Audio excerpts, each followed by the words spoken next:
tardes a todos. Muchísimas gracias por vuestro apoyo, por vuestra presencia aquí en este importante acto del Círculo Mallorquín pero fundamentalmente de lo que es la Fundación NEOS, que hoy hace aquí una primera presentación en Baleares, ¿no? Perdón.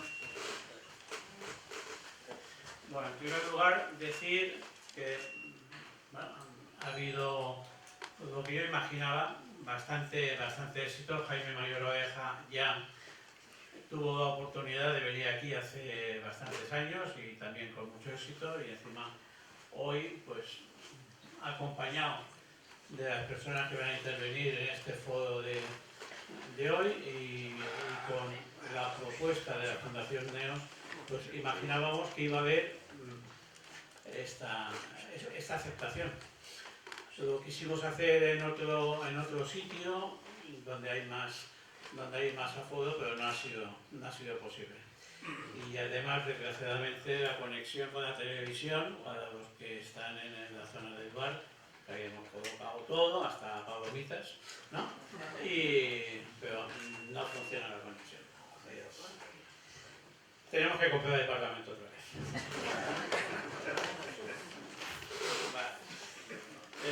Yo únicamente saludaros y pasar inmediatamente la palabra a Gaby Durán.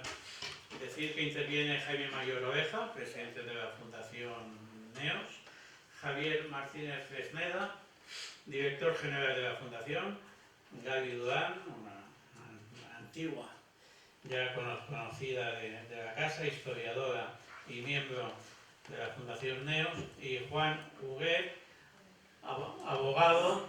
Él dice: no me digáis que soy político. Bueno, ha sido político siempre mantiene, porque además ha sido un buen político. La verdad es que fue presidente del Consejo de Menorca, fue presidente del Parlamento, fue vicepresidente del Gobierno y muchas cosas más. Y además, la verdad es que yo siempre decía que era de los políticos, no iba a decir pocos, pero que de los políticos que de verdad trabajaban y se preparaban todos los temas.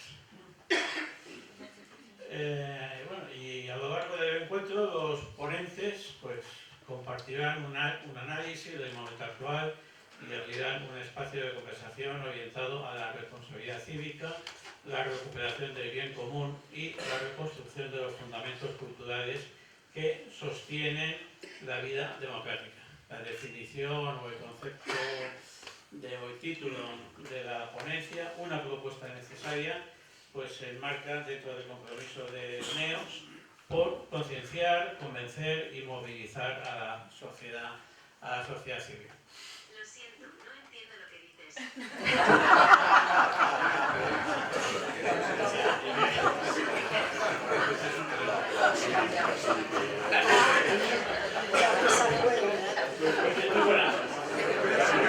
Señal de que se oye bien. Aprovecho la anécdota esta de que no se entiende muy bien no sé qué, para que por favor pongáis los móviles en modo avión para evitar interferencias, porque todo funciona muy bien cuando está vacío, pero cuando se llena de gente y con los móviles y demás es cuando empieza la cosa a estropearse. Y nada más, gracias otra vez, gracias a todas las autoridades que habéis venido, al presidente del Parlamento, ¿no? Y nada, doy paso a Gaby Durán para que haga de moderadora en este acto y de intervención en este coloquio. Gracias.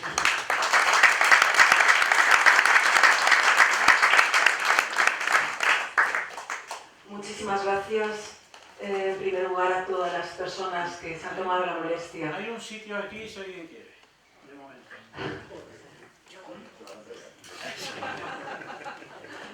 Bueno, como decía, quisiera dar en primer lugar las gracias a todas las personas que se han tomado la molestia de acercarse hoy al Círculo Mallorquín para asistir a este evento.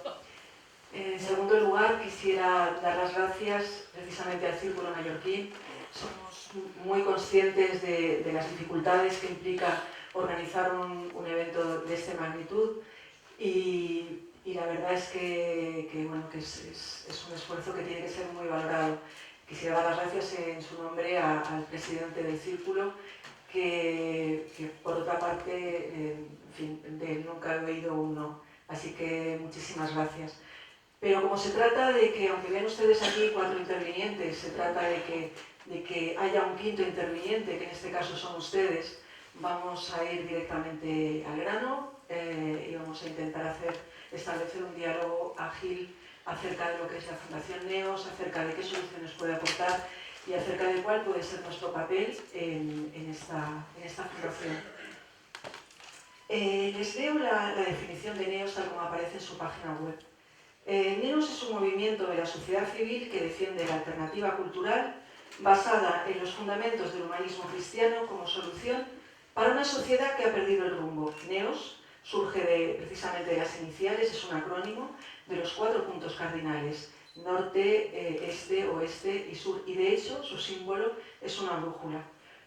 Permítame a partir de esta definición dar simplemente 4 pinceladas, porque cada una de las frases que contiene, como digo, esta definición, resumen posiblemente y perfectamente cuál es la función y cuál es la idea de lo que es NEOS. En primer lugar, es un movimiento de la sociedad civil.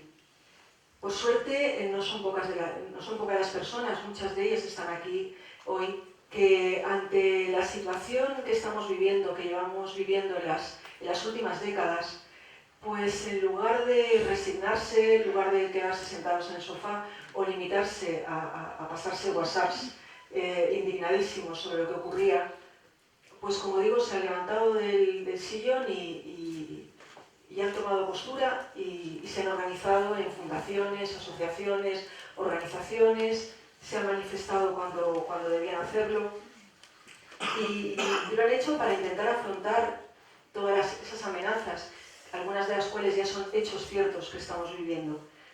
Multitud de iniciativas con objetivos más o menos similares, pero cuyo efecto en la agenda política, por desgracia, debido a esta atomización de asociaciones, es un efecto, yo diría que limitado.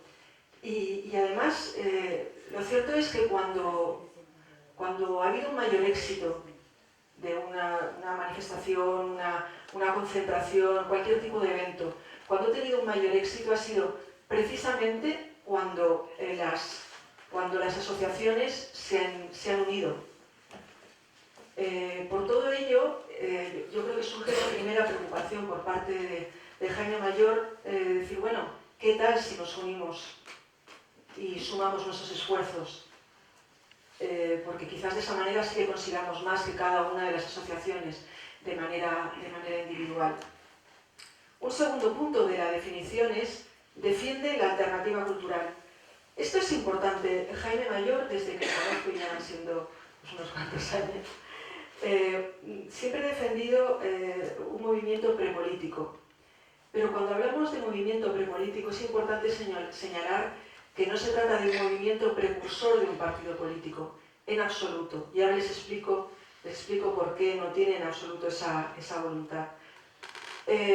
Una vez, después de reflexionar, se advierte que las soluciones meramente políticas, es decir, las que tienen que ver con los partidos políticos, no dan solución a los grandes retos a los que nos enfrentamos hoy en día. Una vez se entiende que los tiempos en política son distintos a los tiempos que se requieren para que realmente haya esa reflexión sobre esos retos a los que nos enfrentamos, esas situaciones indeseadas. Una vez nos damos cuenta de que desde la política se utilizan las luces cortas y que lo que se necesitan son luces largas para realmente tener el cuadro completo de los problemas a los que nos enfrentamos.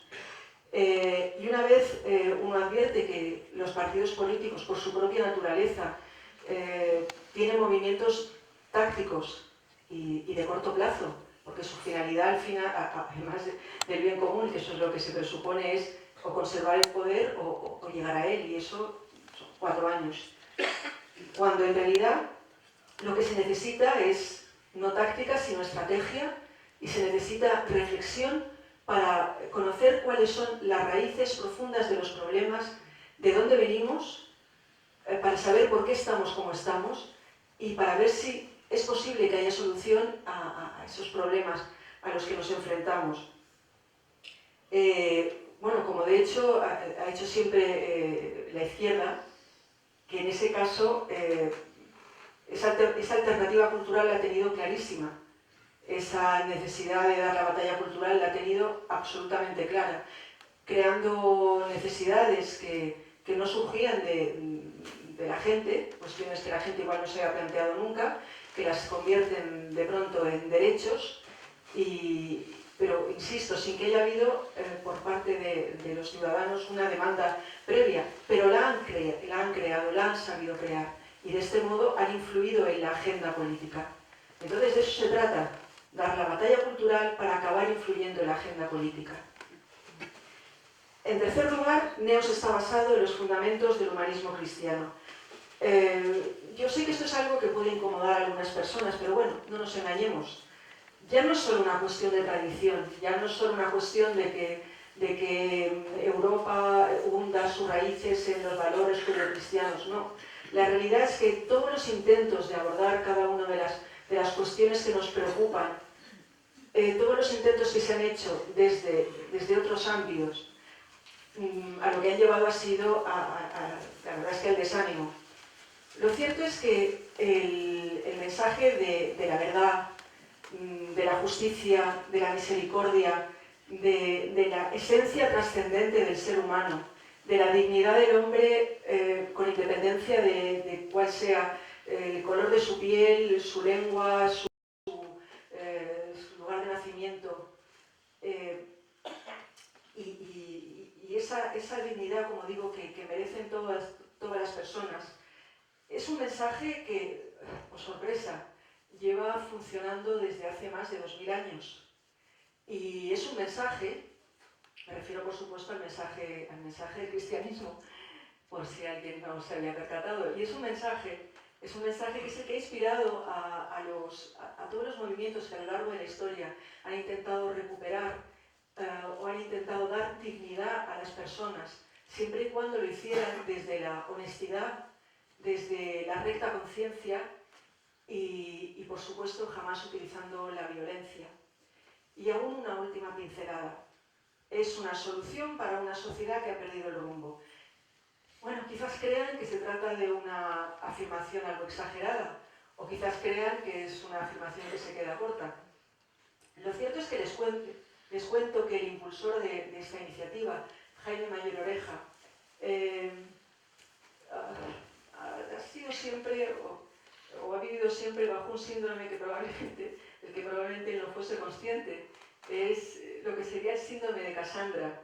Recordarán, Casandra era hija de Príamo, rey de Troya, de la Troya de la Ilíada, que fue condenada por los dioses a poder predecir el futuro, pero no ser creída.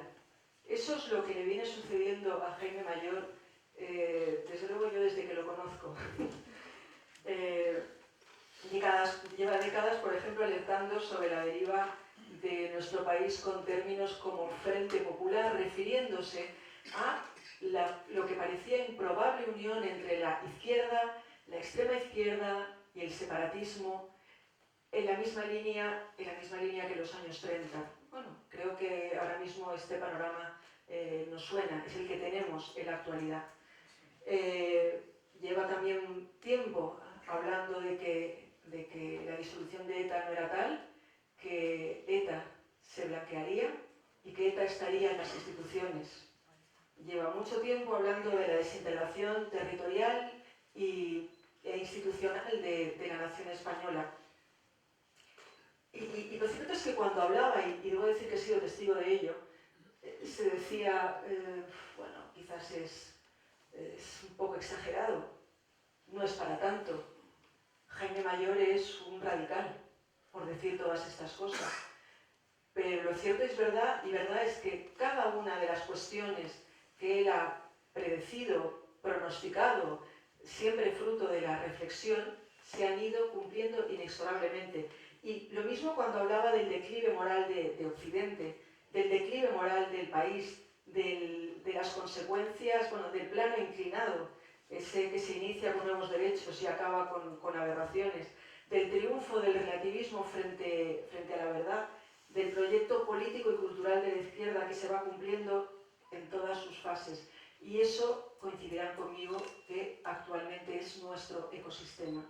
Así que vamos a empezar, porque en el cartel en que se anuncia este evento se habla de esperanza. Bueno, esperanza es la que puede dar Neos. Así que, Jaime, lo primero que quisiera preguntarte, ¿cuál es el origen de Neos? Y sobre todo, ¿cuál es la razón de ser de esta fundación y la necesidad de esta propuesta cultural en el momento presente? Muchas gracias, David, por tu intervención, por tus palabras y muchísimas gracias por su presencia esta tarde aquí.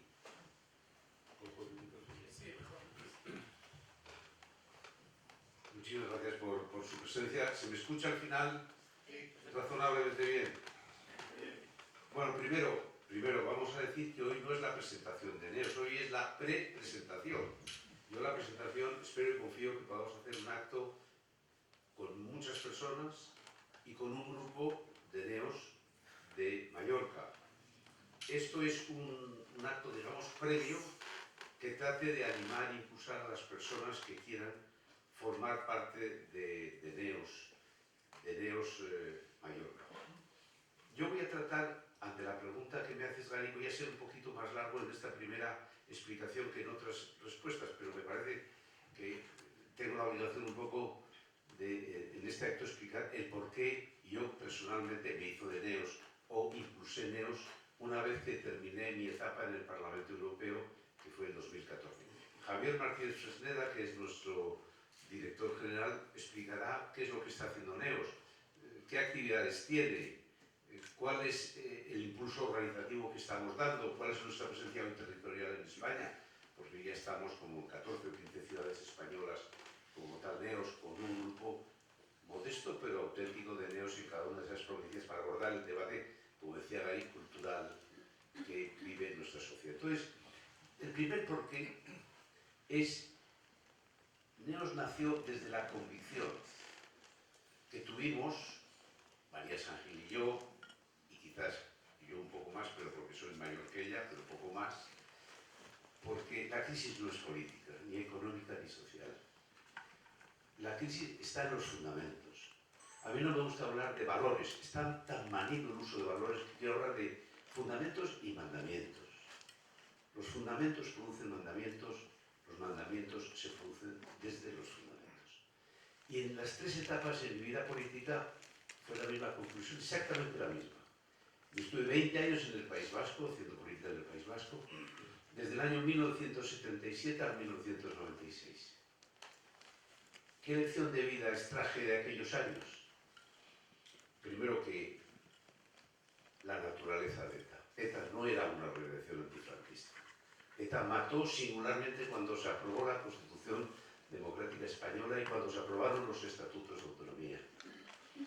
ETA esencialmente no solo era un grupo terrorista, sino es un proyecto de ruptura de los fundamentos de Occidente, de los fundamentos cristianos, y por supuesto de España. Pero no era una organización antifranquista. Y es un proyecto político y cultural. Por eso no hemos derrotado a ETA. El proyecto político y cultural va a gobernar el año que viene el País Vasco y Navarra. ¿Cómo vamos a haber derrotado a una organización que va a tener gobierno del País Vasco y Navarra? Porque ya ha ganado el partido del poder, que es el Partido Nacionalista Vasco. Probablemente se lo ha merecido, su derrota. Pero dicho lo cual, le va a sustituir y le va a relevar en muy poco tiempo. Cuando se produzcan los escenarios que se van a producir, en mi opinión, después de las elecciones generales en España. Entonces, yo entendí también otra cuestión fundamental.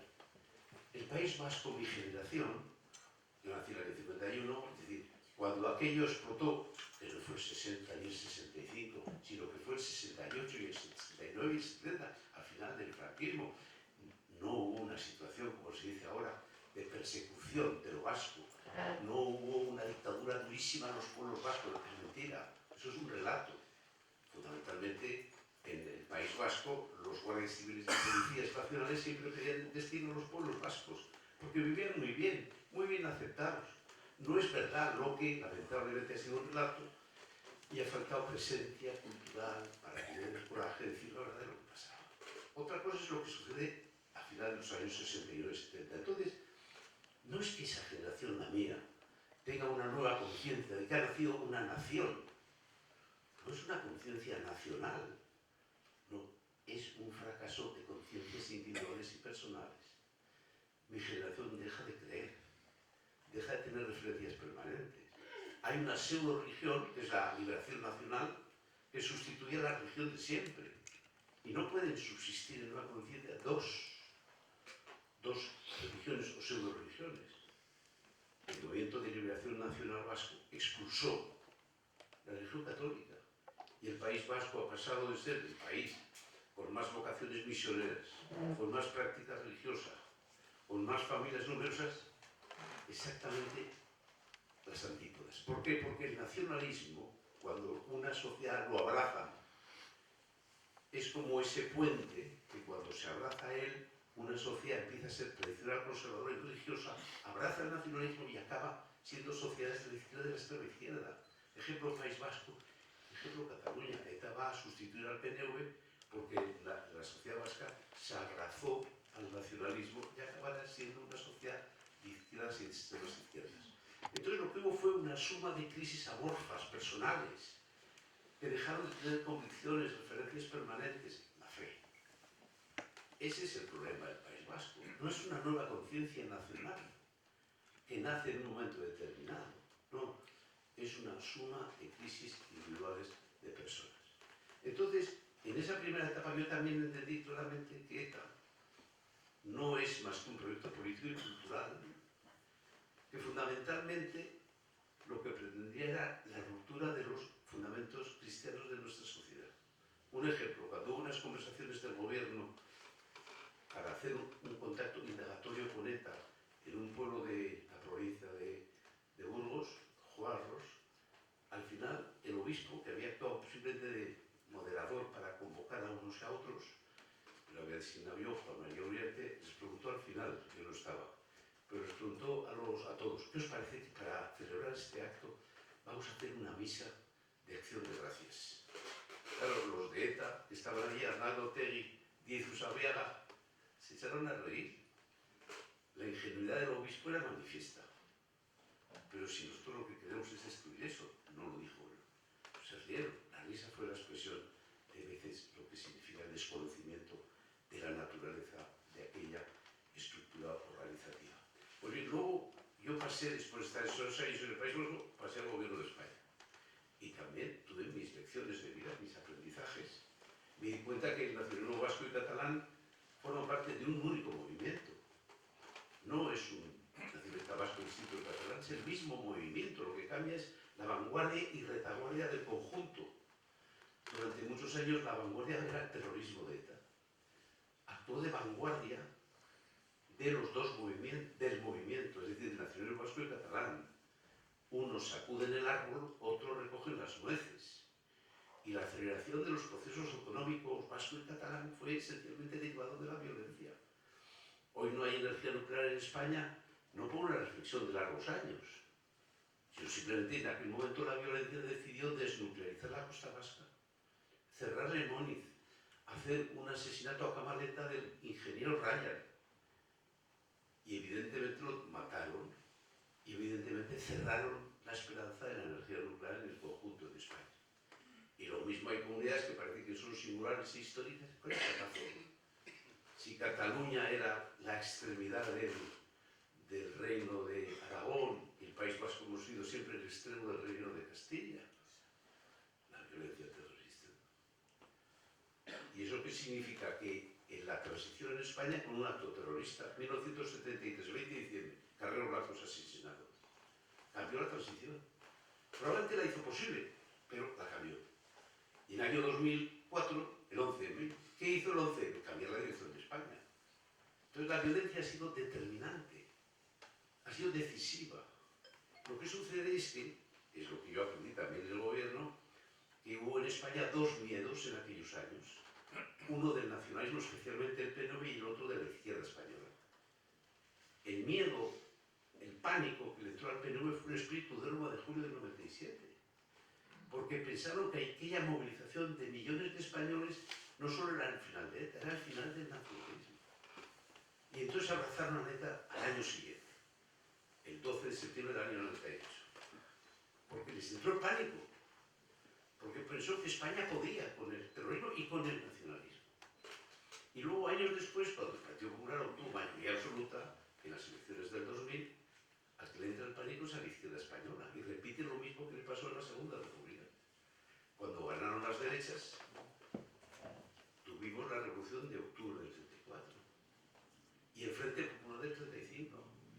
Pues la izquierda española, cuando obtuvimos mayoría absoluta a las derechas por primera vez en democracia, porque ni siquiera en la etapa de fuimos capaces de obtenerla, entró el pánico. Y entonces, después del atentado del 11M, Rodríguez Zapatero se abraza a ETA, negocia con ETA, pacta con ETA y pacta un proceso que se mantiene como tal. Pierde las elecciones Rodríguez Zapatero y Bernan hacen en Guadiana ese proceso y reaparece con Sánchez en 2018 una moción de censura. ¿Fue por la corrupción? No. Fue porque ese proceso se tenía que hacer gobierno. Es decir, el Frente Popular se tenía que hacer gobierno. Era lo que tocaba. Y entonces en el 2018 tuvimos lo que tuvimos. ¿Qué quiere decir? Que otra vez había una crisis de la verdad. La mentira, determinante y decisiva, tenía que sustituir al crimen, determinante y decisivo. Y muchos dijeron que es el mal menor, la mentira es el mal menor, el crimen es el mal mayor. Y muchos lo aplaudieron. Y ese proceso no lo inició Zapatero, lo inició Felipe González. Y lo inició Rubalcaba. Lo que pasa es que ellos se fueron dando cuenta que habían actuado como aprendices de brujo. Y se dieron cuenta hasta qué punto ello había degenerado. Y cuando vieron que hacía el gobierno Sánchez en 2018, Alfredo Pérez de Rubalcaba habló del gobierno Frankenstein. Es decir, otra crisis de la verdad. Que es lo que yo aprendí en el gobierno de España entre el año 1996 y el 2001. Y luego me fui al Parlamento Europeo. Y en el Parlamento Europeo yo me di cuenta durante 10 años que Europa se había hecho reconocible. Europa, sus padres fundadores, Monnet, Schuman, De Gasperi, Adenauer, todos ellos, la mayoría de ellos, casi por unanimidad, eran profundamente católicos, religiosos, y para evitar la tragedia de las confrontaciones que habían padecido franceses y alemanes, decidieron que haría falta una comunidad sobre fundamentos cristianos. Y la bandera europea que hoy vemos no es la bandera con las estrellas de las naciones, es la bandera del manto de la Inmaculada Concepción de María. Se necesitaba fundamental y esencialmente una unión, una comunidad europea sobre fundamentos cristianos. Claro, 70 años después te das cuenta que aquella Unión Europea tenía alma, pero no tenía cuerpo. Y 70 años después te das cuenta que Europa tiene mucho cuerpo, tiene muchas instituciones, pero no tiene alma. ¿Por qué? Porque no hay referencias permanentes, porque no hay cohesión. Y no hay cohesión porque no se encuentra la cohesión en la economía, no, la cohesión se encuentra en los fundamentos que comparte una sociedad. Y ese es el riesgo de la Unión Europea, la irrelevancia. Cuando tú no cohesionas una sociedad, te conviertes en irrelevante. Cuando tú te haces irreconocible de acuerdo con tus fundamentos en el origen, te haces irreconocible. Y entonces hoy tenemos realmente una situación compleja, pero mi enseñanza en Europa en esos 10 años es que una moda dominante había sustituido lo que son los fundamentos cristianos de nuestra sociedad. Entonces, ¿qué necesita Europa? Pues lo mismo que en España hace ser reconocible. Europa no puede ser la expresión de la nada, de la cultura woke, de que en la Unión Europea, ¿cómo vas a empezar a defender qué? ¿Para qué? No, para defender la nación, la cultura woke, es decir, para defender la Europa de las ocurrencias, para defender que el aborto forme parte de un derecho que sea parte de la Carta de Derechos Fundamentales de Europa. ¿qué tendrá que ver eso como nació Europa y la Carta de Derechos Fundamentales de Europa del año 48? Se consagró al principio de la vida, como lo habían hecho los fundadores americanos en 1776, y que únicamente los franceses ya en 1789 abandonan la vida como un referente esencial. Y España, ¿qué vas a defender? ¿Cómo vas a enviar tú a tus nietos al frente de Ucrania? Para defender que la España nación de naciones, la España de la autodeterminación. Bueno, básicamente esos son los tres porqués, tanto en un caso, como en el segundo, como en el tercero. La crisis está de fundamento. Y entonces el papel nuestro es decir, si la crisis es de fundamentos, y la crisis está en la persona, si están las conciencias de las personas, hace falta un grupo simplemente que siembre, no que recolecte. Nosotros no vamos a recoger el poder, pero sí hace falta que siembre, porque será útil. Yo siempre pongo el ejemplo, la Eurorden que hicimos nosotros. La Eurorden la hicimos desde el año 96 el gobierno de España, pero yo no terminé nunca de poner de acuerdo a todos los ministros del Interior. Y me fui sin aprobarla. Pero 4 meses después de que yo me fuera, en septiembre del 2001, el 11S de pronto exigió a la Unión Europea que sacase una Eurorden, que era la orden de detención y entrega, sustituyendo al convenio normal de la extradición. Es decir, que se había sembrado. Y cuando siembras bien, otros recolectarán. Y por eso, en una sociedad en la que vivimos crisis de referencias permanentes, crisis de fe, crisis de fundamentos y mandamientos, crisis del sentido de la obligación frente al disfrute de derechos, pues es evidente que será necesario. Y por eso nosotros tratamos de sembrar hoy para que recolecten otros mañana. Sí, muchas gracias, Jaime, por tu una explicación. Me gustaría dar la palabra ahora a Joan Huguet. Tú ya eres. Bueno, en primer lugar, muchas gracias por la asistencia. Muchas gracias, presidente, por tus palabras, fruto más de la generosidad y la amistad que de una realidad empírica. Pero bueno, siempre viene bien, se acepta.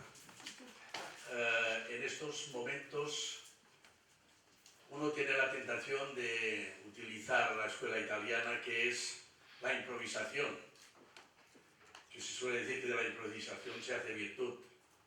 Pero yo he venido aquí con unos pensamientos y con unas reflexiones desde el primer día en que Jaime se puso en contacto para poder participar en este acto.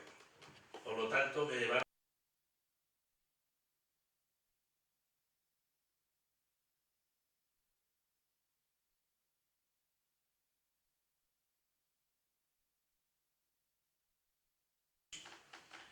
Por lo tanto, quiero comenzar, como he dicho, agradeciendo la oportunidad de poder participar en este acto de presentación.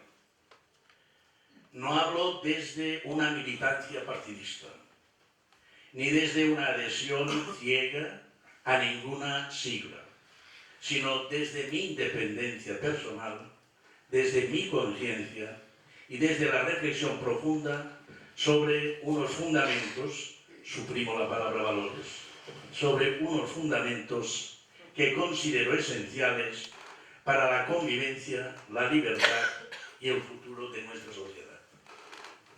Mi participación hoy se sostiene sobre 3 pilares que considero que son fundamentales. El primero es la coincidencia con los principios y valores que defienden ellos.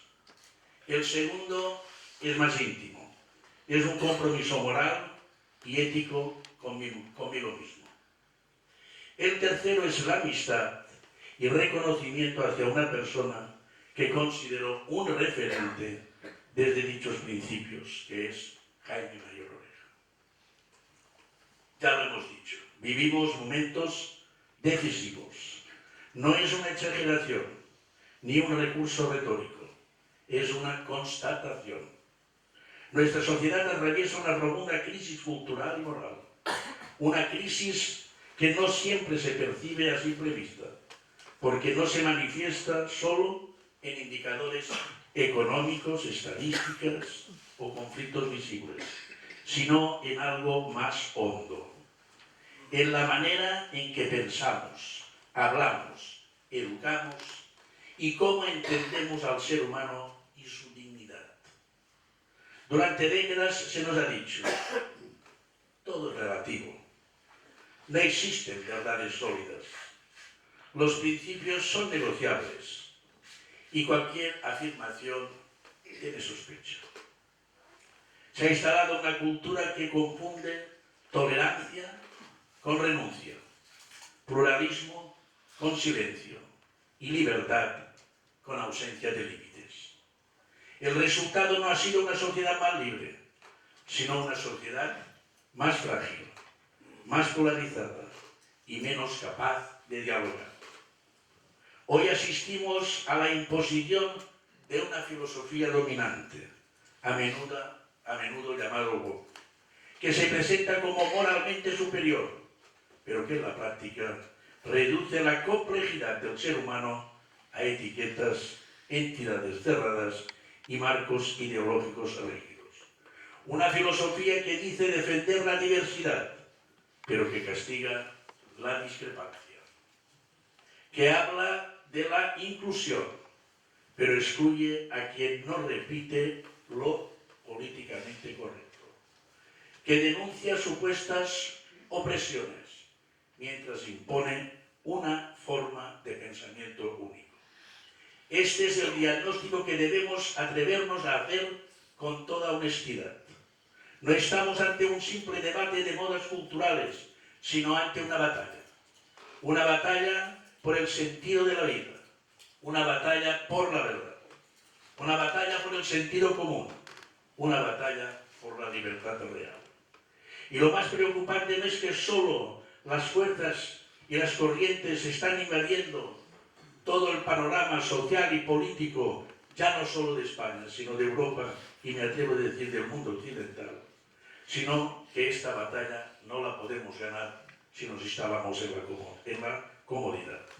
Por eso es urgente abrir espacios de pensamiento y propuesta, espacios donde se pueda pensar sin miedos, disentir sin cancelaciones, proponer sin pedir perdón por defender convicciones profundas, espacios donde la razón, la experiencia, la tradición y el sentido común vuelvan a tener voz propia. La cultura no se transforma, sino que la cultura se practica y se transforma desde los referentes que ofrecemos a nuestras nuevas generaciones.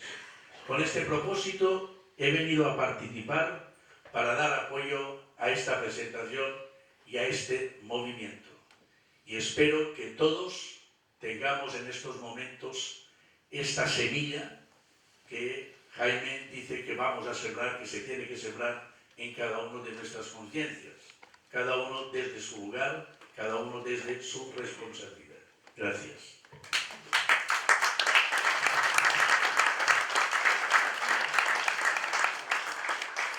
Muchas gracias, Juan. Hemos visto en primer lugar, de manera sucinta, qué es la Fundación NEOS. Jaime Mayor nos ha explicado el ITER que lleva a esa fundación, el ITER en realidad existencial que le lleva a crear esta fundación.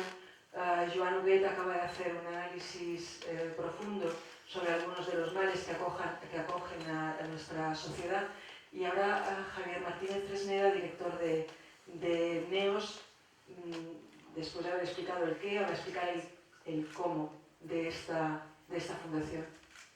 ¿Voy a esa palabra? Muchas gracias, Gary. No sé si me escucha bien por ahí detrás, ¿no?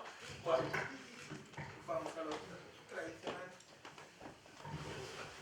Y a lo práctico, eso es así mejor, ¿no? Bueno, tengo aquí... Pero bueno, en primer lugar, quería darles las gracias por estar todos ustedes aquí. Es una tarde desapacible y eso es raro aquí en Palma. y a una hora un poco intempestiva. Y si sumamos que se está jugando dentro de un poquito 3 puntos muy importantes el Real Mallorca, pues se lo agradezco doblemente. Muchísimas gracias al Círculo Mallorquín, muchísimas gracias Nacho y por supuesto Joan y Gary, muchísimas gracias por acompañarnos hoy. Yo seré breve porque después de las personas que me han precedido pues solamente puedo estropear lo que estos han dicho. Miren, por puntualizar algunas de las cosas que se han dicho aquí, Neos, como bien se ha mencionado, se ocupa de lo que se ha venido a llamar la batalla cultural. ¿Qué es la batalla cultural? Miren, cuando yo era consultor en una empresa, se hablaba mucho de la cultura de empresa y preguntábamos cuando éramos junior, ¿y eso qué es? Y un jefe me respondió y me dijo, la cultura de empresa es lo que se hace, lo que hacen los trabajadores cuando los jefes no miran. La batalla cultural, la cultura de la que nosotros estamos hablando aquí, es todas aquellas cosas que se hacen y se dicen en los trabajos, en los colegios, en las familias, sin que sean necesarias imponerlas por la fuerza. Y esas cosas, esa pequeña marea, convendremos todos que en los últimos 20, 30 años ha cambiado notablemente. Y ha cambiado notablemente no de una manera neutral, sino claramente partidaria, torticera y con unos resultados verdaderamente preocupantes. Pues miren, para eso ha nacido Neos, impulsado por Jaime Mayor Oleja y por María San Gil, 2 referentes, como decía Joan, precisamente para que entre todos pongamos nuestro granito de arena y ayudemos a que la marea cambie, a que la marea vuelva por el lugar por donde solía venir, a que la marea nos lleve de nuevo a un lugar mejor, a una España mejor. Porque todos y cada uno de nosotros tenemos una enorme responsabilidad. Miren, no está escrito en ninguna parte que tengamos que avergonzarnos cada vez que encendemos el televisor o escuchamos la radio o leemos los periódicos. No está escrito en ninguna parte que a nuestros hijos se pongan en duda si son niños o niñas en los colegios. No está escrito en ninguna parte que se rían del compromiso, de los matrimonios, de las personas que se entregan por el bien común. No está escrito en ninguna parte que a ustedes les digan, o a sus hijos, que hablan catalán y no mallorquín, como llevan hablando ustedes desde hace siglos. Por eso, precisamente, venimos hoy aquí, para reunirnos entre todos y ver qué podemos hacer. Y eso es de lo que se ocupa Neos. Miren, Neos se ocupa de concienciar, convencer y movilizar. Concienciar, lo primero, es que de lo que se trata, de lo que estamos viviendo, es una crisis de fundamentos. Cuando hablamos de esto, y sobre todo teniendo el lujo de tener a las personas que tenemos hoy, pensamos inmediatamente en una persona que vive en un determinado barrio de Madrid, pero yo les pregunto, estoy hablando del presidente del gobierno, ¿qué ocurre si pensamos en una persona sin fundamentos que dirige una empresa, o que dirige un colegio, o que da clases en la universidad? El problema se extiende igual. Por eso no nos centremos solo en la política partidaria. Esta es una batalla, una lucha que debemos dar en todos los lugares. No solo es una lucha de los políticos, que por supuesto que sí, y desde luego agradezco la presencia del presidente del Parlamento, sino que es una lucha que deben dar los abuelos, los jubilados, los estudiantes, los médicos y los abogados. Todos y cada uno de nosotros tenemos una responsabilidad para dar esa pequeña batalla con cordialidad, con educación, con gracia al que la tenga, para ayudar a cambiar un poco las cosas. Nosotros nos movemos por toda España, como decía Jaime, estamos presentes en 15 ciudades españolas y muchas veces nos dicen, ¿pero qué podemos hacer nosotros? Miren, dentro de cada uno de ustedes, dentro de cada uno de nosotros reside un pequeño poder. Todos somos consecuencia de la influencia de personas a las que admiramos y a las que queremos. Yo soy el resultado de mis padres, de mis amigos, de las personas a las que admiro, algunas de las cuales están hoy aquí. Y por supuesto que tenemos ese poder. Utilicémoslo. Y les pongo un último ejemplo. El funeral de las víctimas de la tragedia de Adamuz. Hay un grupo de españoles que dijo, hoy no me vas a pasar por encima. Yo quiero despedir a mis muertos en un funeral como Dios manda y no con las ceremonias, vamos a decir, extrañas que prepara esta gente. ¿Tenían poder estos señores? Pues en nuestra concepción clásica no, pero ha habido un resultado tangible. Pues utilicémoslo en las APAs, utilicémoslo en las universidades, utilicémoslo en nuestros trabajos.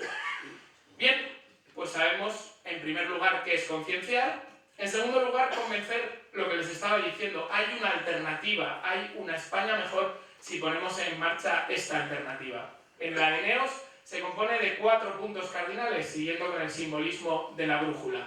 En Neos defendemos la vida desde la concepción hasta la muerte natural y la familia. Defendemos la libertad basada en la verdad. En Neos defendemos la identidad de Occidente, en línea con lo que decía el Papa Benedicto XVI, que Occidente, que ahora que todo se pone en duda, ¿qué es Occidente? Miren, Occidente es la suma del derecho romano, la filosofía griega y la fe cristiana. Eso es lo que nosotros defendemos. Y desde luego defendemos la herencia de España, de la nación española, con su diversidad, como hoy vemos aquí. Esa es la alternativa de Neos. Pero si tenemos claro cuál es el problema y tenemos claro que hay una alternativa, de nada nos sirve si no nos ponemos en marcha y no nos movilizamos para que finalmente esta alternativa sea la triunfante. A eso nos dedicamos en Neos. ¿Qué hacemos? Hacemos actos presenciales como estos. Dialogamos con muchísima gente, vamos a parroquias, a colegios, a universidades. Estamos presentes en 15 ciudades de toda España, además de en Madrid. Pero además tenemos una actividad muy potente en redes sociales. Si no nos siguen, les invito a que lo hagan. Hacemos infografías, vídeos, todo lo que haga falta para que nuestro mensaje llegue lo más lejos posible. ¿Por qué? Porque sabemos que hay personas que están de acuerdo con nosotros, pero aún no lo saben. Hay personas que no pueden venir a nuestros actos, pero sí pueden compartir nuestros vídeos o sí pueden dar un like a una publicación que nos ayude a llegar a más gente. También tenemos un grupo que denominamos los dinamizadores, aquellas personas que son nuestros embajadores, que nos ayudan a, como hoy, llegar a sitios donde antes no habíamos llegado. Y hay personas que también nos ayudan con contribuciones pequeñas o grandes al sostenimiento de la Fundación.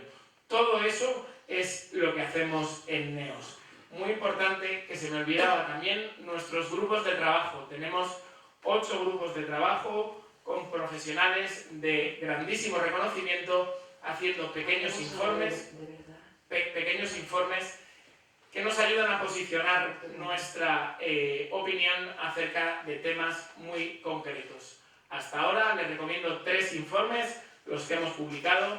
Uno sobre inmigración, buenismo o eficacia, se titula el informe, está de rabiosa actualidad. En segundo lugar, tenemos un informe sobre la Agenda 2030, esa gran desconocida, pero créanme que nos afecta todos los días.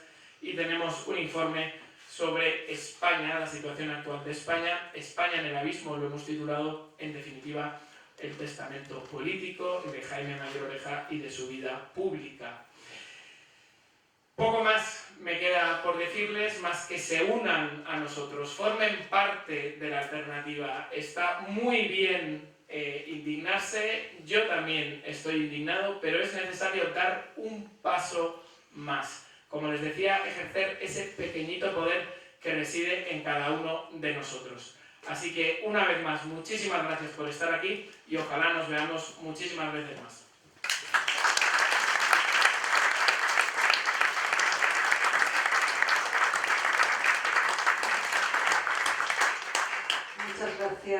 Muchas gracias Javier. Efectivamente ahora ya sabemos el cómo.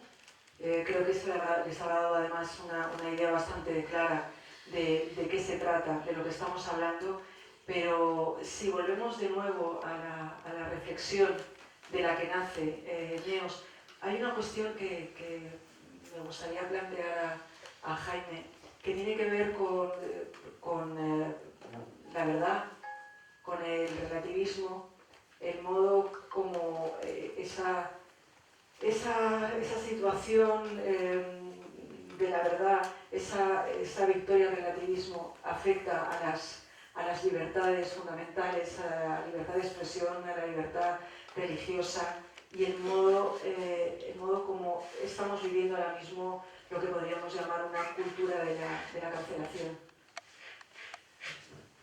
Bueno, no sé sé si te voy a contestar exactamente a lo que tú me has preguntado, voy a contestar lo que me sale. Y primero una reflexión, porque yo creo que la izquierda militante, sin duda, muchas veces desde la revancha, rencor, incluso el odio, esos sentimientos pueden prevalecer sobre la verdad. En la derecha es distinto. En la derecha económica y social y política, la comodidad prevalece sobre la verdad. La derecha no quiere ver nunca los proyectos políticos de la izquierda. No lo termina de creer. No lo termina de entender. No comprende lo que puede ser el significado de un frente popular. Prefiere no hacer como si no existiera. Mirar para otro lado es lo más cómodo. Pero esa es la manifestación que tiene muchas veces la derecha. Insisto, nosotros no somos de ningún partido ni pretendemos hacer uno nuevo. Nosotros deseamos que ganen las elecciones, todos, juntos, y que hagan una alternativa política y cultural a lo que hoy tiene España, porque de estar en el abismo, caeríamos al fondo del abismo. La democracia ya sería una democracia fallida. Lo estamos rozando. Pero lo que evidentemente, si al final no hay alternativa, la democracia será fallida. Con lo cual lo que tienen que hacer es, en vez de estar compitiendo todo el día, que dediquen tiempo, discretamente, sin que nadie lo sepa, a cómo hay que gobernar España cuando ganen las elecciones. Eso es lo que exige tiempo, dedicación y esfuerzo. Y no lo tienen que hacer a la luz del día, porque van a tener que competir. Porque Europa ya define dos derechas.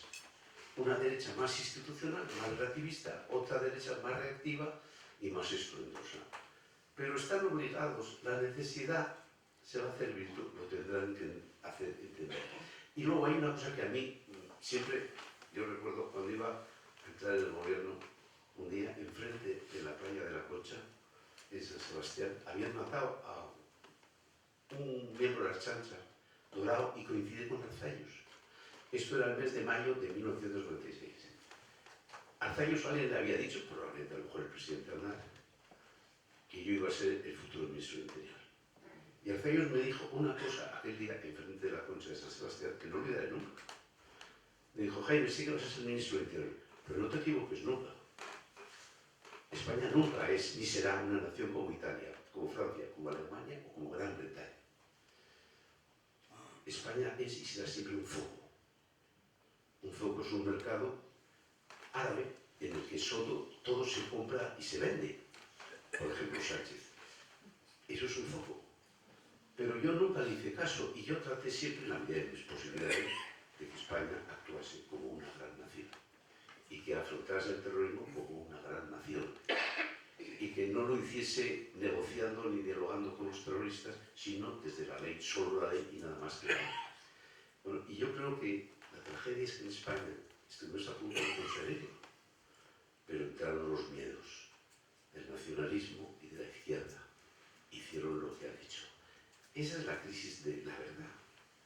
El relato que nos ha hecho decir que hemos derrotado a ETA, el relato que dicen que en el fondo no sucede nada, el relato de que no es un proceso lo que hoy nos gobierna, es el relato de mirar para otro lado.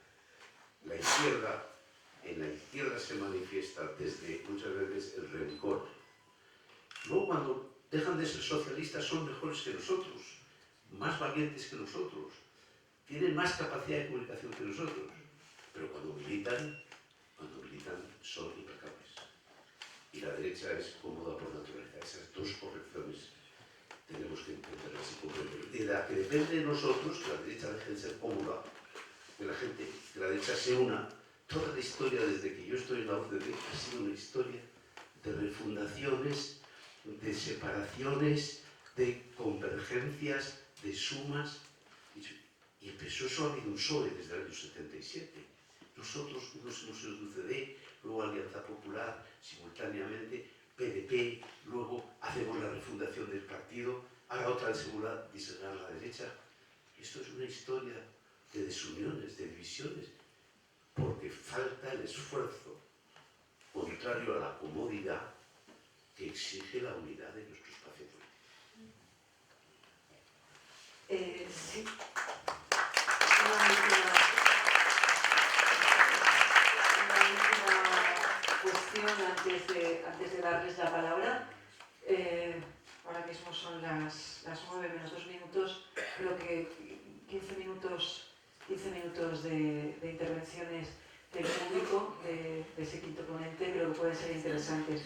Solamente una última cuestión. Después de lo que se ha dicho, creo que hay algo una frase que no por manida y por muy conocida debemos olvidar.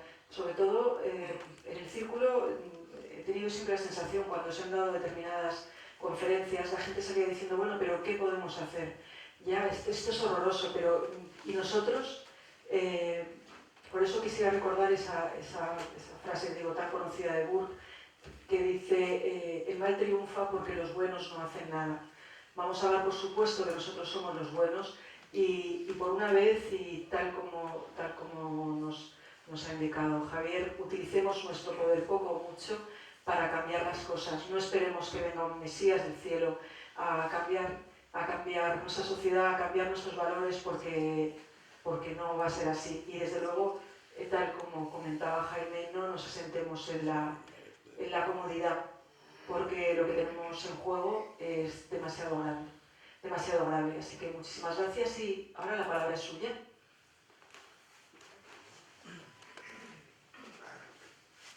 Hay intervenciones. Raúl.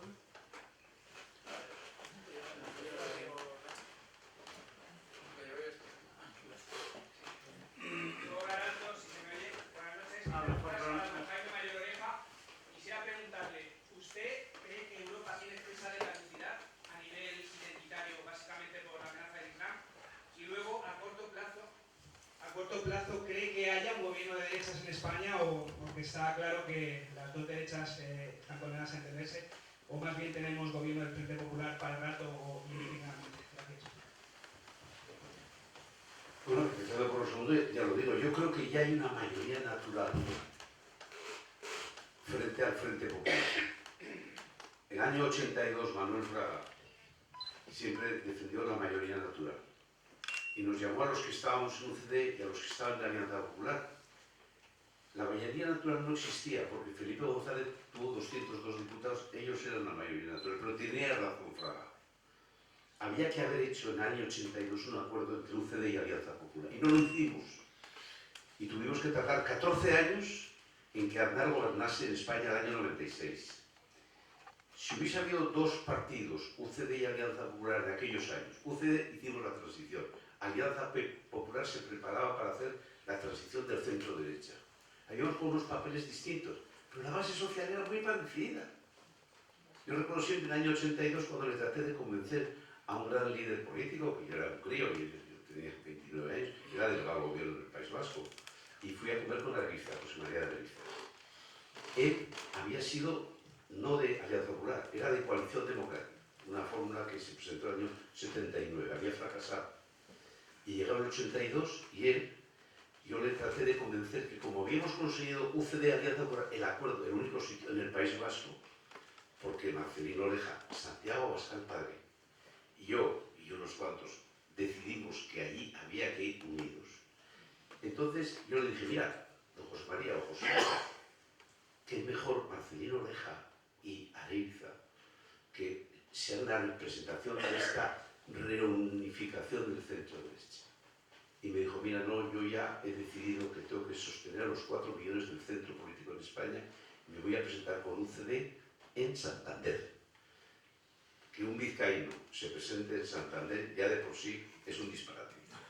Pero además, ¿saben con quién se estaba enfrente de él?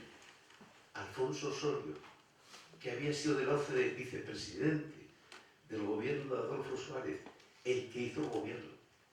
Porque Adolfo Suárez no hizo gobierno. Adolfo Suárez le dio una lista a Alfonso Osorio diciendo, estos no pueden estar de ministros, pero los demás, los que a ti te parecen.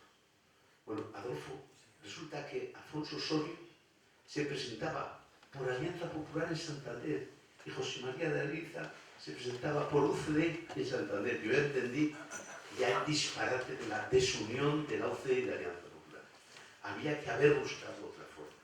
Y a las tres como son, Fraga fue generoso. Y los de la UCD no lo entendieron, porque habían muerto de éxito. Porque su función social había sido un éxito. Pero cuando aprobamos la Constitución, el Estatuto Vasco, el Estatuto Catalán, ya la gente nuestra no nos seguía. No aceptaba que el nacionalismo vasco y catalán gobernase como gobernó País Vasco y Cataluña. No había otra fórmula. Pero no lo aceptó. Entonces ya perdió su función social. Bueno, eso es lo que yo creo, contestando a tu pregunta, lo que ahora habría que ocurrir. No cometamos los mismos errores que cometieron UCD y Alianza Popular, porque fuimos incapaces de hacer algo mínimamente potente hasta 14 años después, año 96. Y respecto, y termino muy gravemente, el islamismo. El problema está, lo primero es la crisis de civilización que tenemos aquí. Cuando digo crisis de civilización, es crisis de referencias permanentes. Si una sociedad está inerme porque las ha perdido, porque no cree, porque no tiene referencias permanentes, es una sociedad muy débil. Entonces, claro, un fenómeno que tiene una cultura que en ocasiones es agresiva, pues se convierte más bien en una invasión. Es lo que hoy sucede en París, en los arrabales de París, o lo que sucede en muchas partes de Bruselas. Entonces es evidente que tú te tienes que aproximar no solo viendo desde el punto de vista de generosidad y bondad la inmigración, sino tu estado de tu civilización. Si esa civilización no tiene valores, la inmigración islamista es un riesgo. Más riesgo que la inmigración, por supuesto, hispanoamericana. Pero está claro que lo que hace falta es entender y comprender la situación de tu sociedad, la fortaleza de tus valores, de tus fundamentos, de lo que se produce en esa sociedad. Y yo creo que hay razones para estar más preocupado que no. Y sobre todo, habiendo visto la catastrófica gestión de la inmigración en Alemania con Angela Merkel y en Francia, en los años en los que han gobernado las derechas, es evidente que lo que no hay que cometer son las mismas torpezas y hacer un planteamiento de cuál es el estado de tu sociedad. Gracias, Raúl. ¿Alguien más? Sí. ¿Hay alguien más? Vale. Sí. Buenas tardes, señor ministro. Voy a ser directo, me gustaría preguntarle sobre la oposición ejercida por Alberto Núñez Feijóo, presidente del Partido Popular. Hay voces de la derecha que lo califican de tibio y blando. ¿Qué le parece a usted esta afirmación? Gracias. Ya me he contestado. A mí me gustarían otros líderes en el panorama, es posible, pero son los que son, no van a cambiar. Santiago Abascal y Alberto Núñez Feijóo van a liderar las dos opciones para tratar de ser la alternativa de gobierno. Con lo cual, podría dar algún nombre que me guste más posiblemente en alguna formación política, pero eso únicamente perturba y molesta. En la política tienes que buscar siempre el bien menor, nunca el mal menor, el bien menor. Pero ahora el bien mayor es que el Frente Popular desaparezca del gobierno de España en un plazo de un año. Sí. Antonio Salva. Hola, ¿qué tal? Buenas noches, Jaime. ¿Qué tal? Oye, de una vez por todas, ¿podrías explicar qué diferencia hay entre ETA y el PNV? Porque para mí son, si no son hermanos, son primos hermanísimos. No, o sea, yo creo que son dos cosas distintas. Hay muchos miembros de ETA que son hijos de carlistas, de tradicionalistas, gentes que vinieron de Zamora, gentes que vinieron de Albacete. No, ETA esencialmente ha sido el único proyecto que ha existido en este mundo. El otro es el PNV. Bildu no ha existido nunca. Herri Batasuna no ha existido nunca. Jarray no ha existido nunca. Gestoras por Amnistía no ha existido nunca. El único proyecto es ETA. Por eso es un error decir, los herederos de ETA. No son ETA. ETA lo que sucede es que ha producido la metamorfosis de todos aquellos que pactan con él. Ellos no han cambiado nunca. Es un proyecto cultural de destrucción de los valores de Occidente y de España. Pero el otro proyecto es el PNV, que es otra manera de ser dentro del nacionalismo. Que es evidente que los quieren reemplazar y sustituir y lo van a conseguir. Pero son dos realidades distintas. El PNV es una cosa y evidentemente ETA es otra.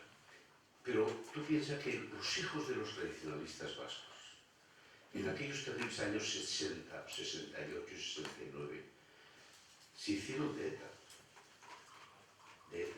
Había casi más de ETA, hijos de carlistas, de franquistas, del régimen, que de nacionalistas. Por una razón, porque yo pongo siempre dos ejemplos.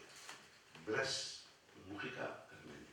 Blas Mujica, el hombre más religioso del pueblo donde yo veraneaba y donde había nacido mi madre. Se llamaba Villafranca de Oria, hoy se llama Ordicia. Era el más católico de todo el pueblo. Iba a todas las sepulturas.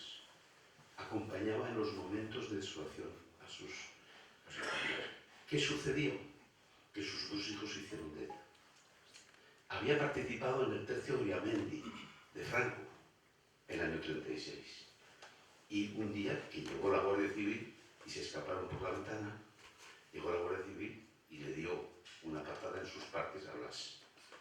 Hasta que se murió, toda su vida solo recordaba la patada, nunca su presencia en los tercios de Oriamendi. Y lo mismo diría de quien fundó la política militar en aquel pueblo, Goyerri, su padre era concejal del Ayuntamiento de Villafranca. De Franco, tradicionalista carlista. Y él se hizo de ETA. ¿Y por qué? Porque este era de los registrados y me dijo, porque yo era hijo de carlista, de concejal de pueblo de Franco, tenía que hacer muchos más méritos para ser vasco que los hijos de los nacionalistas. Que la responsabilidad del PNV es infinita en este mundo, por supuesto. Que se deslegitimó moralmente cuando en vez de abrazarse a Ermoa en aquel julio del 97, por miedo se abrazó a ETA, perdió el gobierno ya. En aquel momento firmó su acta de defunción, se lo dio a ETA. Pero es evidente que son dos realidades distintas. Y por eso ETA será implacable con los dirigentes del PNV cuando gobierne. Implacables, porque los tradicionalistas vascos sufrieron de los nacionalistas vascos. Detestaban los nacionalistas vascos a los tradicionalistas, aunque defendían en ocasiones las mismas cosas. Pero detestaban porque les trataban de sustituir. ETA, que quiere sustituir al PNV, será implacable con el Partido Nacionalista Vasco.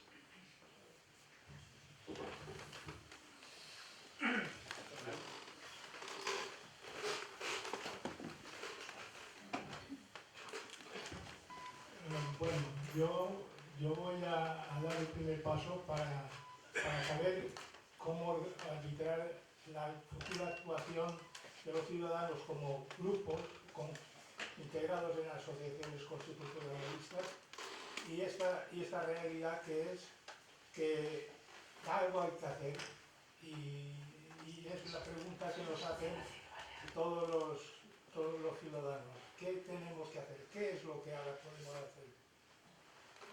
¿Qué cree Fundación Neos y qué tenemos que hacer? Y lo digo desde la óptica de una asociación como Sociedad Civil Balear que está en esto pensando y sin saber qué responder.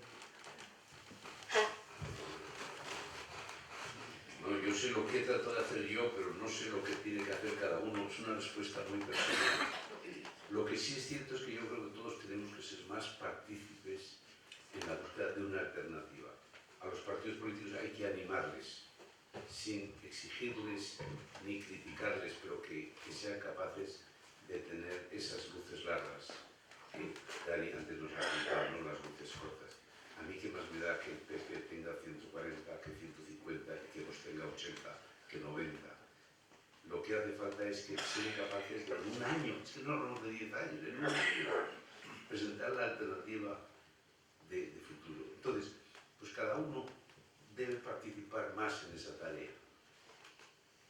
Nosotros fundamentalmente lo que queremos es, esencialmente ponemos el acento no solo en la defensa de la Constitución, que es por supuesto, pero nosotros queremos defender la idea de que la fe no se impone, pero no se esconde. Y nosotros hemos escondido durante demasiado tiempo nuestra fe. Nos hemos avergonzado. Y es evidente que cuando uno se avergüenza está haciendo una dejación, está incompareciendo públicamente. Y mucha de la ingeniería social que tenemos hoy en España es fruto de nuestro silencio y también de la Iglesia, de su silencio. Porque ha sido tan gigantesco en estos 5 años la nueva ingeniería social que nos han creado, que no tiene explicación el silencio, la anestesia. En mi tierra el crimen nos anestesió. Hoy los escándalos los están anestesiando en España. Cada día es uno mayor que otro. Ayer, por ejemplo, era la financiación catalana. Nos anestesiado. Hoy ha sido, mañana, ayer, también la eliminación de las listas de organizaciones terroristas de ETA, como una petición del gobierno a la Unión Europea. Hace pocos días fue esencialmente todas las transferencias en materia de competencias. Están desguazando España.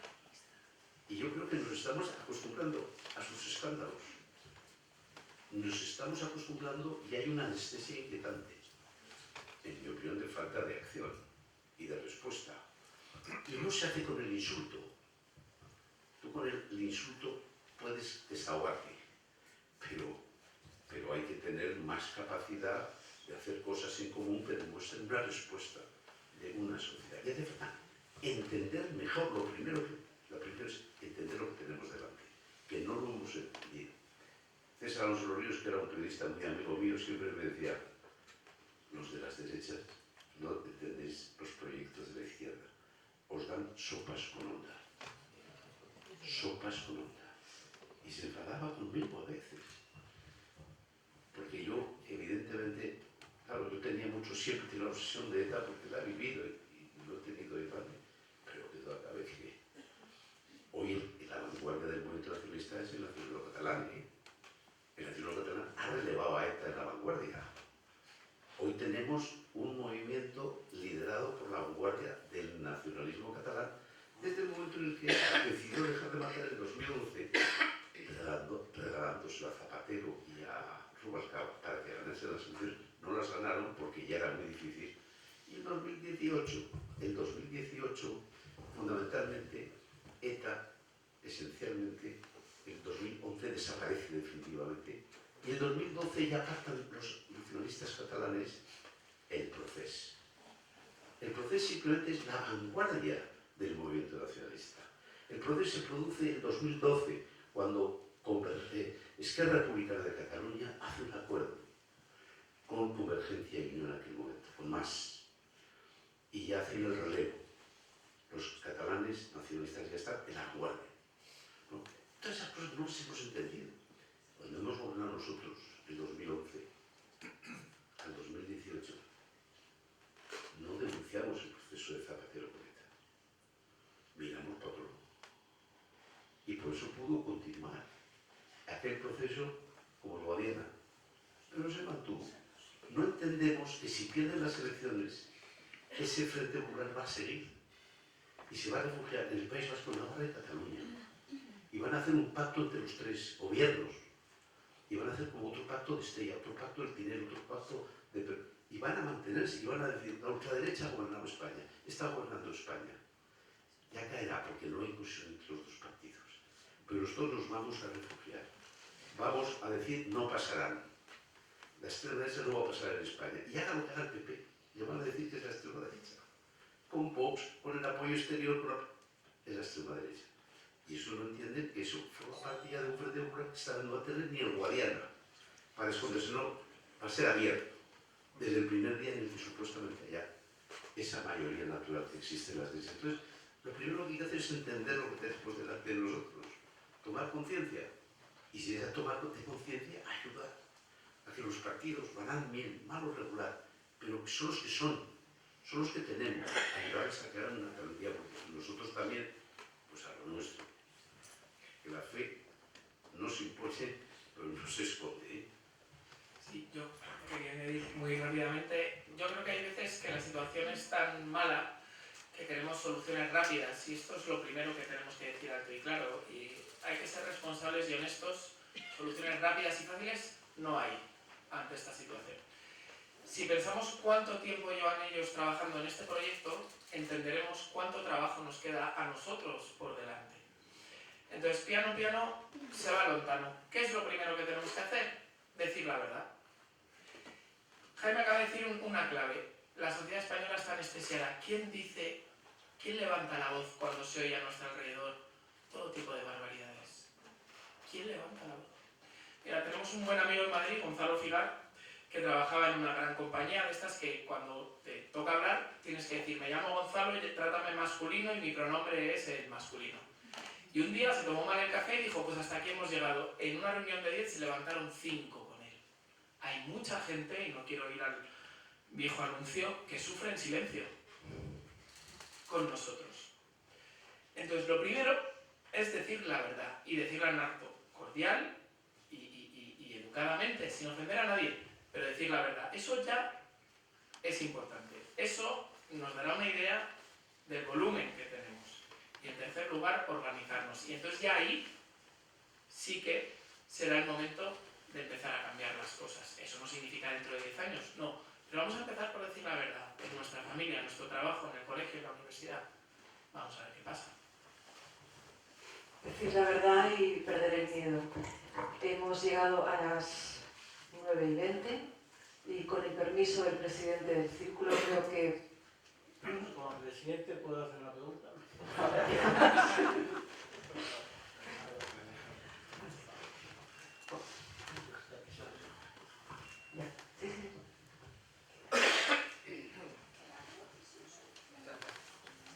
Gracias.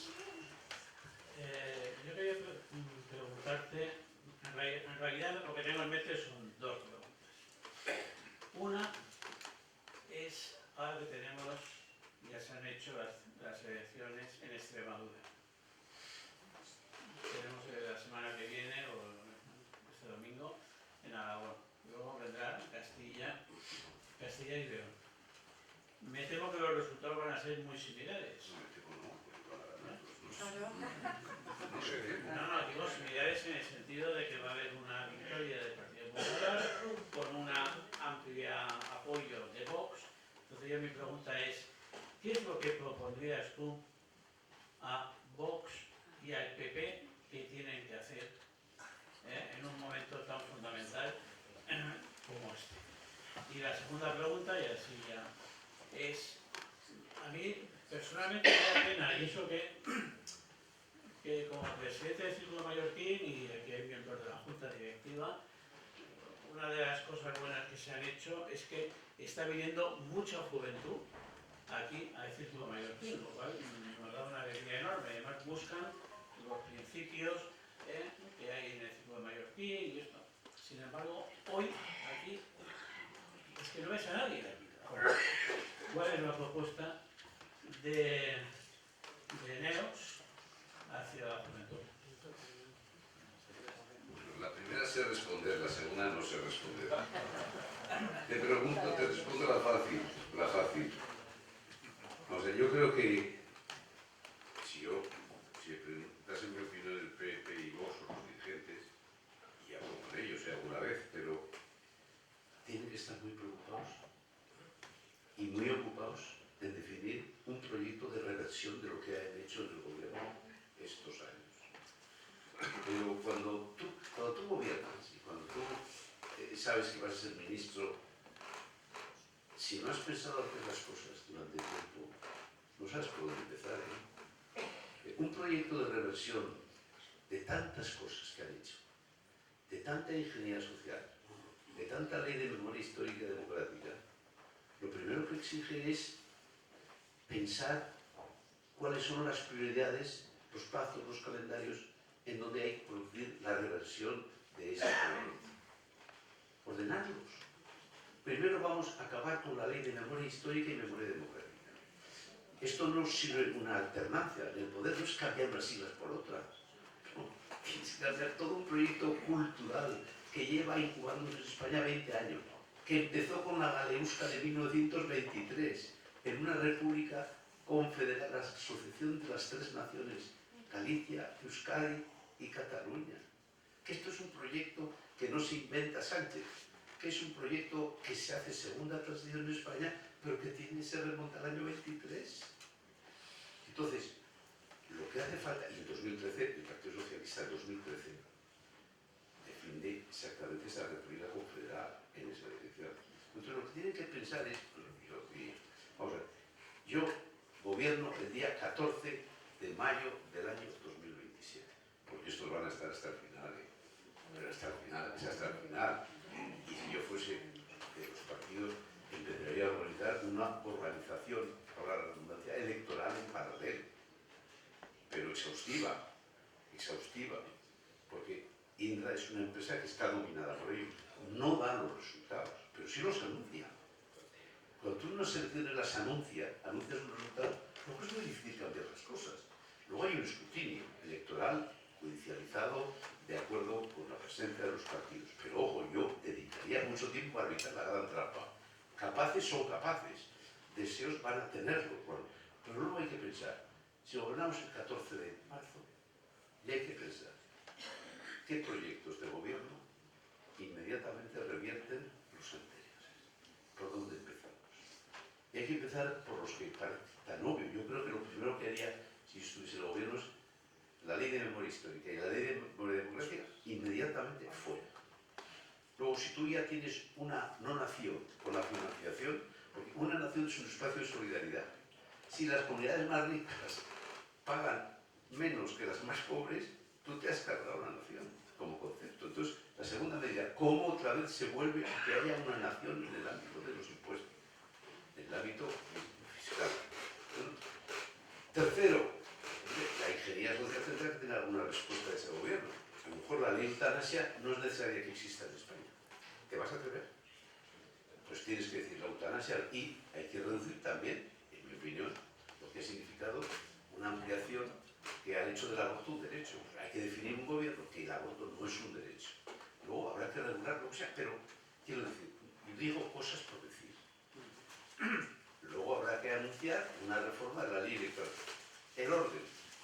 Pero lo que hay que tener en la cabeza es todo un proyecto de reversión. Pero tú cuando en la vida estás compitiendo solo con otro, tú no estás pensando en el proyecto conjunto que exige la situación de España de reversión. Entonces, ¿qué hay que hacer? Mentalizarles que dediquen tiempo a eso. Luego probablemente hay un gobierno de España tendrá que mejorar la relación de las comunidades autónomas. Pero lo primero es que haya un gobierno de España que marque unos criterios, una dirección. Cuando gobernamos nosotros en el año 96 solo teníamos dos proyectos, de verdad. Uno en el ámbito económico, alcanzar el euro, ser los primeros del euro, fundamentalmente tratar de privatizar sociedades y empresas, reducir en lo posible los impuestos, y el otro fue en el ámbito del terrorismo. Que hay que decir, como no se dialoga y no se negocia con ellos, porque nosotros no hicimos lo que ellos hicieron, no pactamos con ETA. Es evidente que lo que hay que tratar es cómo vamos avanzando en la desarticulación del entramado económico, cultural de ETA. Y se fueron haciendo las cosas, y no se incendió España, ni el País Vasco.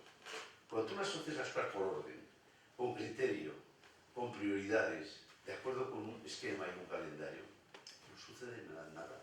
Dicen, se va a incendiar España si lo haces de acuerdo con un calendario, un orden, unas prioridades, un proyecto de reversión, no pasará nada. Te lo agradecerán los españoles. Y se equivocarán los que traten de revelarse. La segunda pregunta no te la contesto porque es muy difícil para mí. ¿Qué hay que hacer con los jóvenes? Porque yo ya no lo soy. Con lo cual, probablemente es que haya cada vez más jóvenes que dentro de NEOS sean los referentes del futuro.